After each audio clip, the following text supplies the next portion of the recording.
Bringing together all of your past together with your present, finding appropriate symbols so that you can reflect on it, see?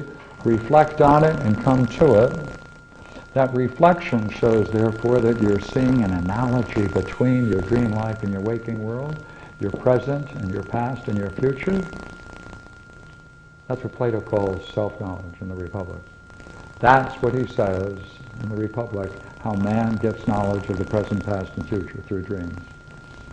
It's Platonic. That's the game they were in. And this is the game we're now in. So here's a curiosity, all right? Remember I had those 4 points? I hit 3, last one, all right?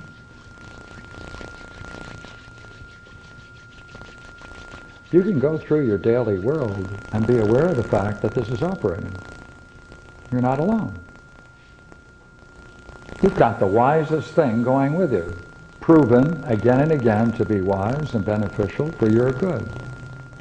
So the next time you walk through the world, right, look over your left or right shoulder, there's something looking. You can't see it, right? It's invisible, but it's intelligent. Has no color, no size or shape, but it's certainly there. And it's in constant communication with you. It'll use your whole world and reflect upon it. And it does this every 90 minutes every night. That's how many dreams you have, every 90 minutes, according to some researchers. Right? And it happens in every single person throughout the world, operating continuously, is that right? Continuously? And maybe not just on this planet, throughout all time. Something's pretty intelligent, isn't it? That's the idea of providence. 2 kinds of good, a transcendent good and an immanent good that meets particular needs. Right. So, I have a new bumper sticker. Look over your left and right shoulder. Providence is watching. Thanks, guys. Thank you very much. Thank you. Any questions? Any questions allowed? Or what? Yeah, sure. What's inside that book? Title of the book? Up in the right-hand corner. What's inside of the book? That's the question. I don't remember, even if I knew what the title was in the dream. The book was it was like a zipped program. It was a works. It was a what? works. A program file, a computer file that had been condensed, compressed, zipped. Zip file. Yeah, it's a zip file. And so on the outside, it was very small and very simple to look at. But the minute you start, Could be quite it would expansive or formidable. It was a works. It was I think more like a concept, an idea. It was just this huge thing. Who was the author? You. Me. Ah, that's right. Put the name up there in the corner. Yeah. I have another question. What is a circle? Yes. I don't know. The circle, again, is kind of the same thing, I think, for me, because we had talked about, you were in that class that night, I made the circle. Yes, the big circle, and being the whole, the symbolic of the one. It looks empty, but it's not. It's an entirety. Is a circle entirely zipped, or can you take everything and zip it into a circle or something? It's this is going to be a kind of a weird analogy, but the only way I can kind of explain it is like, you know how with a laser you can take sentences and compress them into a laser beam that's like this, and then if like you shake your head, you can kind of it's like that.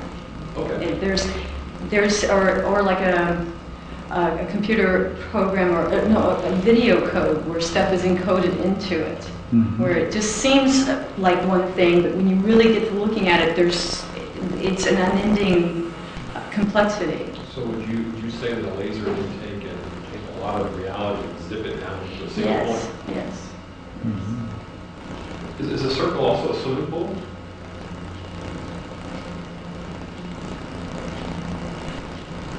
No.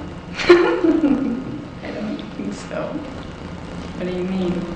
Well, you could take a beach and you could put it in a circle and it'd be a swimming pool, right?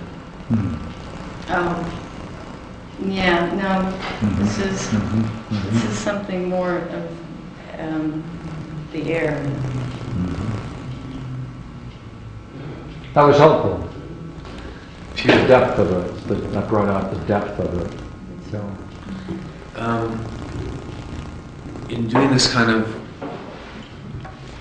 analysis with dreams or probing, would it be safe to say that oftentimes, like for example with my dream, when it's my mother and my sister, I'm not, the specific meaning isn't something for me about my mother and my sister, but it's about the general thing of what that scene entails, which was here's a completely new kind of trust that never existed.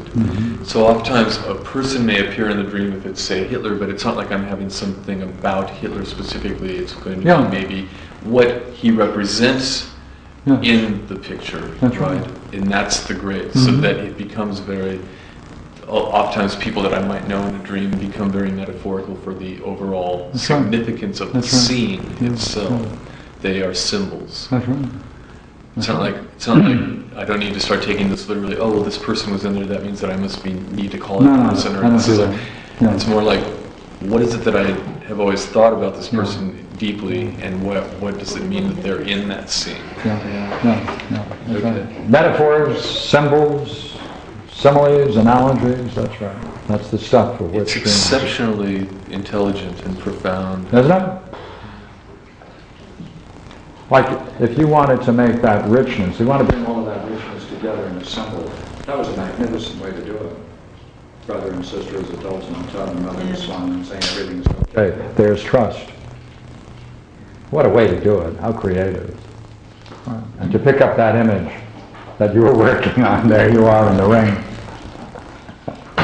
And I was driving down the street the other day, and there's a billboard for the Cirque du Soleil, a new show in Vegas, and there's this huge metal ring that they're standing, I think, at the bottom of it. It's not as big as mine, but it is the same kind of thing. Can I take this a little bit and well, this dream here, I could probably look at this dream and it's got a lot of lines of code in it that are spinning in my program, okay? So this is nails me in a few areas. Pushing it further, for me, a guy once told me that I would have to, in a sense, heal my relationship with my mother. Okay? In other words, send her the tape. Before I would be able to take her, really go through that circle into infinity. Well, anyone who knows that, wow. They really know that's going to do that. Well, they were saying that my relationship with my mother, these programs I've got, was preventing me, while I was procrastinating, going through that circle into the great, there's a doorway, right? There's a doorway. See, my point only is that when I say it's good to talk about it, so long as your parent, obviously, if your parents are still living, they have a greater capacity for understanding because they've done all kinds of rich things in their own lives, and they can take the challenge to grow, unless there's an adversarial situation where it's best not to. But if you have an entree,